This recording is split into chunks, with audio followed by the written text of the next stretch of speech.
Bonjour tout le monde et bienvenue au Mon Corvo pour une toute nouvelle théorie sur le personnage d'Akainu. Nous avons décidé de faire une vidéo en son honneur tellement il nous semble invulnérable. De plus, le mangaka ne nous a pas encore tout dévoilé. Nous sommes sûrs qu'Akainu nous cache encore beaucoup de secrets et c'est d'ailleurs avec cette idée en tête que nous avons fait des découvertes très surprenantes. Nous vous invitons alors vraiment à regarder cette vidéo jusqu'au bout pour se rendre compte que rien n'est laissé au hasard dans le manga et qu'Eiichiro Oda nous a déjà laissé beaucoup d'indices mais que très peu de personnes ont remarqué.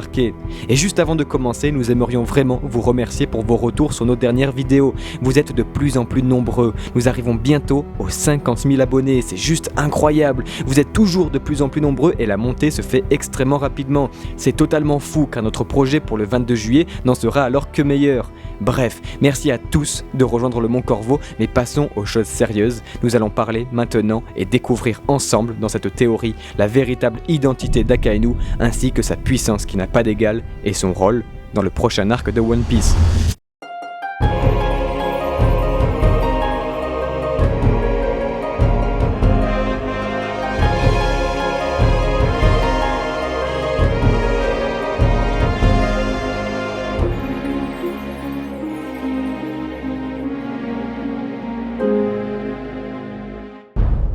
Comme dit en introduction, le personnage d'Akainu est l'un des plus puissants de tout le manga. Nous savons maintenant qu'il ne va pas s'arrêter là et qu'il risque de nous dévoiler dans les prochains arcs sa vraie puissance et surtout sa réelle identité. Mais pas besoin d'attendre aussi longtemps, nous allons les découvrir ensemble dans cette théorie. Pour cela, nous allons devoir décrypter les croquis d'Oda en commençant avec ce dessin réalisé par le maître lui-même dévoilant Akainu enfant, ce qui est juste incroyable. Ce dessin dévoilé la première fois à la fin du film Z pour les fans du manga peut paraître à première vue mystérieux, mais est en fait un énorme indice de la part du mangaka. Nous pouvons observer ici un Akainu enfant totalement dépravé, un couteau à la main et un regard plein de haine.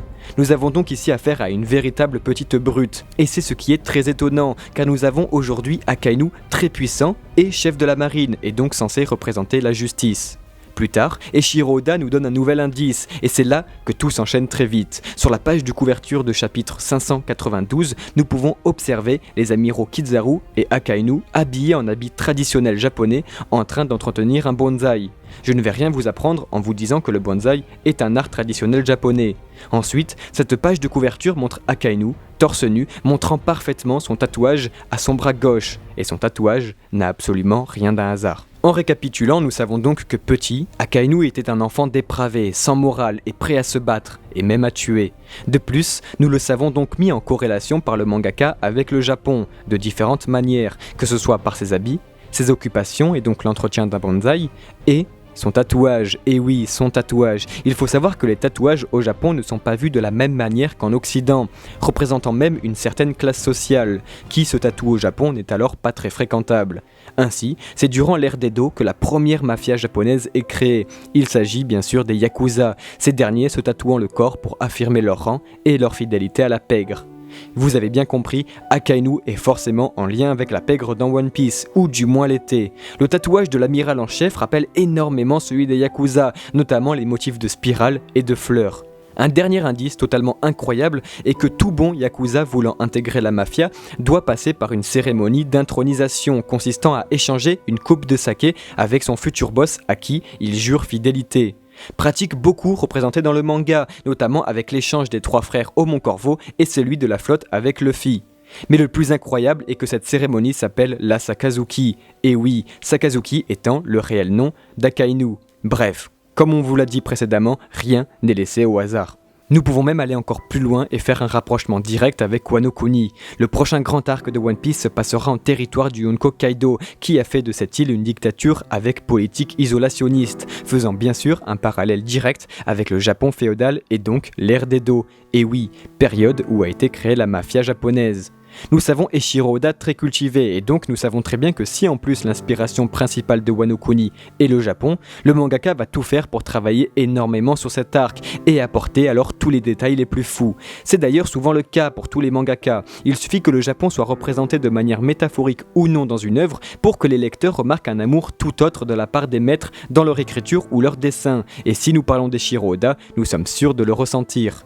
Pour rappel, l'ère d'Edo s'étend de 1603 à 1868 et est dominée par le plus grand shogunat de l'histoire du Japon, qui est celui des Tokugawa, dont Edo est la capitale, qui est l'ancien nom de Tokyo. Le pays est alors divisé en plusieurs fiefs pour assurer un système hiérarchique très rigide. Chaque fief est donc gouverné par des daimyo. Pourquoi vous dire tout cela ? Tout simplement parce que c'est une part de l'histoire japonaise extrêmement importante. Tout japonais la connaît et c'est exactement ce qu'il se passe à Wano Kuni. Nous savons que le pays est aussi divisé en fiefs dirigés par des clans et donc des daimyo. Et au sommet de cette hiérarchie se trouve le shogun étant lui-même à la botte du grand Kaido. Nous pouvons alors être sûrs que la pègre joue un rôle important au sein de Wano Kuni, vu que nous savons très bien que Kaido en fait pleinement partie. Il est donc sûr et certain que nous aurons droit à des révélations sur Akainu et son passé, car ce dernier vient sûrement de Wano Kuni. Reste à savoir comment a-t-il réussi à intégrer la marine.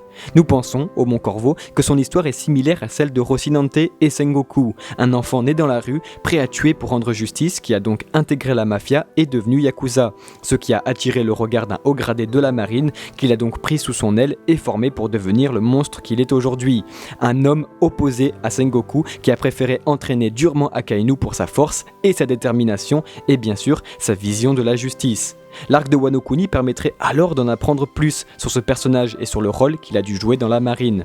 Akainu, lui-même ancien criminel et entraîné par la marine, a donc développé une haine sans égale pour ce qu'il était, d'où sa politique radicale, sa pensée effrayante, son caractère extrême et ses tactiques de guerre sans pitié, comme la manipulation de Squardo à Marineford ou le massacre des survivants de Ohara, ordre venant tout droit de Sakazuki à l'époque. De plus, les codes de la pègre sont très stricts et s'accordent parfaitement avec le caractère de Sakazuki, qui veut une justice ferme. Aucun laxisme ni aucune faute n'est toléré. Bref, seulement un ancien criminel peut agir de la sorte. Nous allons maintenant aborder le point le plus important de cette théorie, qui est bien sûr sa puissance. Ce n'est un secret pour personne, Akainu est l'un des personnages les plus forts de tout le manga. Dernier amiral à être présenté avant l'ellipse, il était extrêmement attendu par les fans, et Eiichiro Oda n'a pas attendu pour rien avant de le présenter. Plus un personnage se fait attendre, plus il est probable de décevoir les lecteurs. Eiichiro Oda a donc dû passer la vitesse, et c'est à Marineford que nous pouvons observer la puissance d'Akainu pour la première fois, et le moins que l'on puisse dire, c'est que personne n'a été déçu. Le personnage est tellement fort qu'un débat avait même eu lieu à l'époque pour savoir qui était le plus fort entre Barbe Blanche et l'amiral.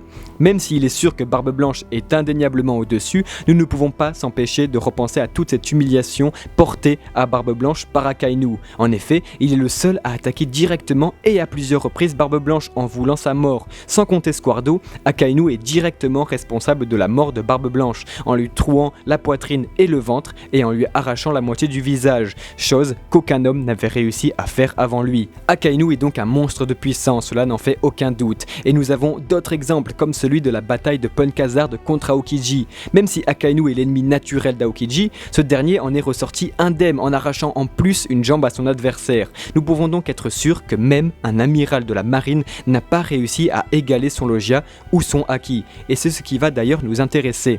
Car la cicatrice d'Akainu 2 ans plus tard est due à Barbe Blanche et à rien d'autre. Il y a un élément extrêmement important qui laisse à croire qu'Akainu est naturellement plus puissant que les autres.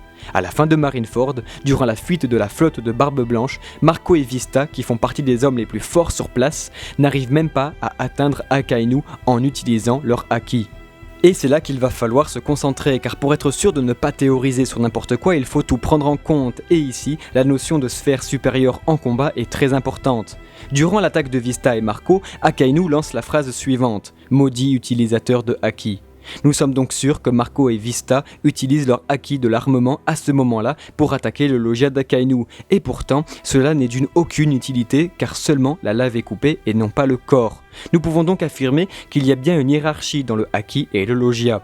À cette époque, Eiichiro Oda avait déjà une idée très claire du haki, car même si cette notion est présente très tôt dans le manga, on vous invite d'ailleurs à relire le combat de Luffy contre Crocodile ou celui contre Ener pour vous en rendre compte, à Marineford, Oda savait très bien ce qu'il allait en faire, et décide même de jouer avec les lecteurs avec la phrase d'Akainu, car à l'époque, personne ne savait ce qu'était le fluide ou le haki, et la première présentation de ce dernier se fait, en plus d'implicitement, extrêmement ambiguë, car le haki est censé battre le logia, mais pas contre Akainu. Akainu possède donc un Logia beaucoup plus puissant que les autres, ce qui le positionne dans les plus forts personnages du manga. Nous pensons donc au Mont Corvo que durant cette action contre Marco et Vista, Akainu nous a dévoilé la première utilisation de l'éveil d'un Logia. C'est sûrement l'explication la plus logique. Et oui, l'éveil des Logia permettrait alors de contrecarrer le Haki en poussant les pouvoirs du Logia jusqu'à ses limites. Le Haki serait alors complètement inefficace. Voilà pourquoi Akainu sort cette phrase à ce moment-là, car le Haki de Marco et Vista l'ont obligé à éveiller son fruit pour protéger son propre corps. De plus, le combat qui a opposé les deux amiraux sur Pon Khazard est un nouvel indice sur l'éveil des Logia. En effet, on dit que le combat était tellement intense que des biomes naturels ont été créés, divisant ainsi l'île en deux. Il doit ici s'agir aussi de l'éveil des deux fruits de chaque amiral, transformant tout ce qui nous entoure en éléments propres du fruit du démon, et donc des volcans et montagnes de neige pour Akainu et Aokiji, comme l'avait très bien expliqué Doflamingo à Dressrosa, créant alors un environnement autosuffisant, car même le Ice Age de Aokiji lors de notre première rencontre avec lui n'aurait jamais tenu. Ici, nous parlons de biomes qui vont survivre à plusieurs années voire plusieurs siècles. En allant plus loin, on peut même penser que les Logia peuvent créer leur propre île, ce serait totalement fou. D'ailleurs, chose aussi très intéressante, nous vous en parlions dans notre dernière vidéo sur Shanks, les jeux vidéo peuvent aussi s'en mêler. Dans le dernier jeu en date, Burning Blood, qui se veut d'ailleurs très fidèle au manga pour ce qui est de l'utilisation du Haki, le personnage d'Akainu possède une faculté cachée qui respecte totalement la volonté du mangaka et qui est peut-être même son éveil. En effet, ce n'est pas quelque chose de très facile à voir, mais la première attaque que nous pouvons faire contre lui, que ce soit sans ou bien avec Haki, n'est d'une aucune efficacité.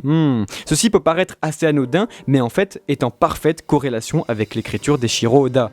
Pour conclure, nous pouvons donc être sûrs qu'Akainu possède un passé très mystérieux et surtout très violent en relation avec la pègre japonaise et donc Wano Kuni. Tout laisse à croire que nous allons assister à un arc sans précédent. À chaque fois que nous nous intéressons à des personnages dans le manga, nous nous sommes rendus compte au Mont Corvo que tout mène à Wano Kuni, comme si le mangaka avait fait exprès pour que cet arc soit une conclusion parfaite à beaucoup de mystères du manga, pour ensuite nous apporter la fin. Merci à tous d'avoir regardé cette vidéo jusqu'au bout. Nous adorons vraiment le personnage d'Akainu et le travail que fournit Eiichiro Oda pour le rendre totalement incroyable, et surtout son seiyuu qui le rend plus qu'impressionnant. Ce fut donc un plaisir que d'en parler avec vous. On espère vous avoir rappelé des éléments importants du manga et même vous en avoir fait découvrir. N'hésitez pas à présenter votre propre vision d'Akainu en commentaire, c'est toujours très gratifiant d'avoir de vos retours. Quant à nous, on se retrouve très vite au Mont Corvo pour de nouvelles vidéos. Ciao ciao.